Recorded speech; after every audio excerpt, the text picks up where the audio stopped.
Hello Nakamas, welcome to this new video. In this occasion I bring you my review, analysis and theories regarding the events seen in chapter 1108, a truly epic chapter. There are several crucial developments in this chapter that will have significant repercussions in the upcoming chapters or in the future of this story. I'll mention why, as there are several key points I want to address one by one to analyze each of the situations that I found most important in this chapter. So Nakamas, let's begin with all my theories and analysis about chapter 1108. Stay tuned until the end of the video to see all the theories I have for you, which are quite a few. Alright, the chapter starts right where chapter 1107 left off, with a very interesting scene between Blackbeard's pirates and Caribou. Remember that in the last chapter, Caribou approached Blackbeard's pirates, mentioning that he is a big fan of Teach, and that he has valuable information he wants to share. In this chapter, Augur aims his rifle at Caribou, mentioning that they indeed know he is a pirate, but questioning what he's doing on Egghead Island.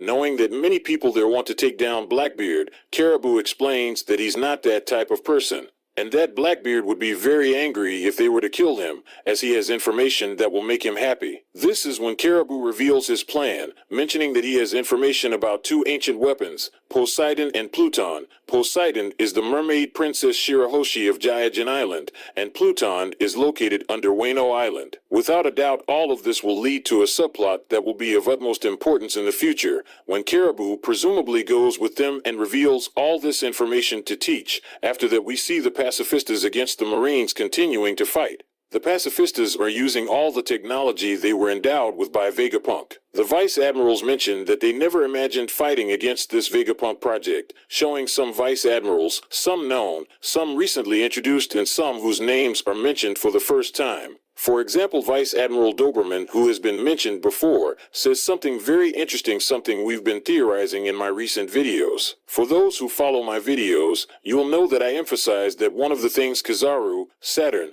and the Marines on Egghead Island will do from now on is to try to deal with Bonnie, as this would regain control of the pacifistas. Remember that Bonnie currently has control of the pacifistas, and by making her lose control, either by fainting or other means, control would return to the Marines or the world government. We see one of these vice admirals heading straight for Bonnie, but Dory and Broggy intervene at that moment. The giants are present, and to everyone's surprise, the presence of these giants is questioned, wondering if they are the ones Usopp always refers to and calls masters. Bonnie mentions that both Luffy and Vegapunk are in the center of the island, and they say that if they are members of the Straw Hat Pirates, they will also protect them, reiterating that they are there to take the Straw Hats to Elbaf. This to me is a prelude to the Elbaf saga. Also, when they hear the name Vegapunk, Dory and Broggy mention that the name sounds familiar to them, as it was mentioned by a scholar. This also has a lot to do with the fact that on Elbaf Island, there are books from the scholars of Ohara. Possibly in that place there are also some scholars,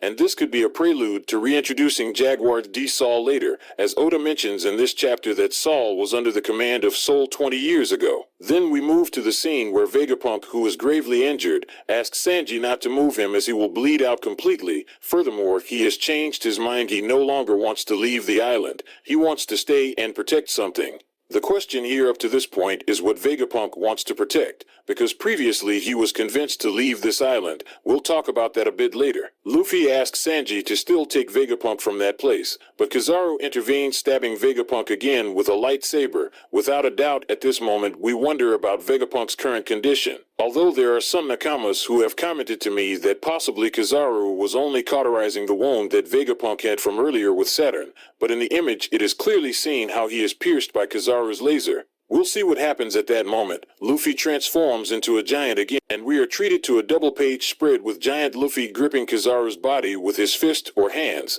Without a doubt, he looks spectacular. We had seen a similar scene a few chapters ago, but in this one, Luffy looks imposing. Then a very interesting detail begins, and it is that from Vegapunk's laboratory, a recording begins, a recording that apparently is being broadcasted worldwide. Vegapunk mentions that he is Vegapunk and tells the world that they are about to learn the secrets of the world, or the truth about the world. This is one of the most interesting things in this chapter. In the spoiler video, we mentioned that perhaps this would be the Egghead incident. This revelation about the secret of the world revealed by Dr. Vegapunk would be something unprecedented. It would be something that would cause a worldwide uproar and would completely change the world's perception with respect to the world government. Remember that we are practically on the verge of that saga where Luffy and company will fight against the world government, and the whole world will know the truth about these characters. Another thing I've been thinking about is that this might be a kind of analogy or a continuation of that conversation Dr. Clover had when he was about to reveal the name of the ancient kingdom. Possibly Vegapunk will reveal the name of this ancient kingdom,